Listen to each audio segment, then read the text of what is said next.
আমি তাকে কখনো বলি নাই যে তুমি আমাকে ভালোবাসো বা আমি তোমাকে ভালোবাসি, কখনোই বলতে যাইনি। তুমি নিজ থেকে আসছিলে আমার জীবনে। তুমি প্রথমে আমাকে ফোন দিছিলা, মেসেজ করছিলা, অথচ তোমাকে চিনতাম আমি, কিন্তু আমি তোমাকে কিছুই বলতে যাই না। হ্যাঁ, ভালো লাগতো, কিন্তু আমার সাহস ছিল না তোমাকে বলার, বা আমি কখনো ভাবি নাই যে তোমার সাথে আমার কোনো একটা সম্পর্ক হবে। তুমি বুঝলা না, তুমি আসলা, তুমি মায়ে জড়াইলা, আমার সাথে ঘুরতে গেলা, কতই না স্মৃতি। আমাকে জড়াই ধরা বলছো যে আমাকে কখনো ছেড়ে যাবা না। মনে পড়ে না কথাগুলা?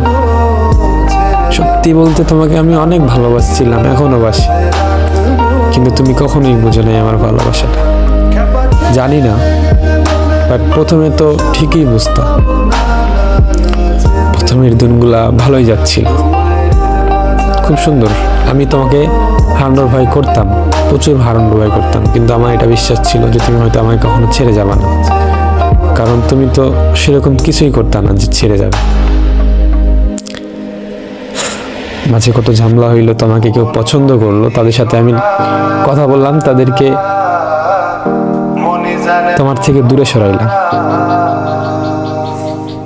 তুমিও বলতা, তোমাকে কে ফোন দিত, কে তোমাকে ডিরেক্ট প্রপোজ করতো, সব বলতা, কিন্তু জানি না তুমি হঠাৎ করে চেঞ্জ হয়ে গেল।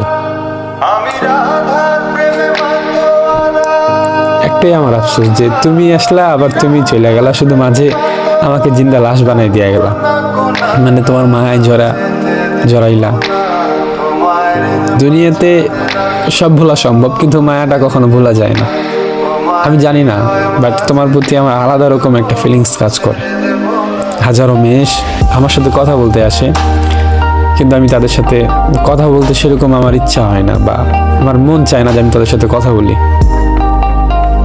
তোমাকে ছাড়া আমার অন্য কাউকে কখনোই ভালো লাগে নাই তুমি থাকা অবস্থায়। তুমি যদি বুঝতা যে আমি তোমাকে কতটা ভালোবাসি, তোমাকে বোঝানোর চেষ্টা করছিলাম অনেক, তাও তো তুমি বোঝো নাই। আজকে আমি অনেক দিন থেকে বাসায় আছি, আমি অসুস্থ, তারপর তুমি একটা বড় ফোনও দাও নাই, আমার খোঁজ নাও নাই আমি কেমন আছি। আমি আর চাই না তোমার ভালোবাসা, তুমি ভালো থাকো।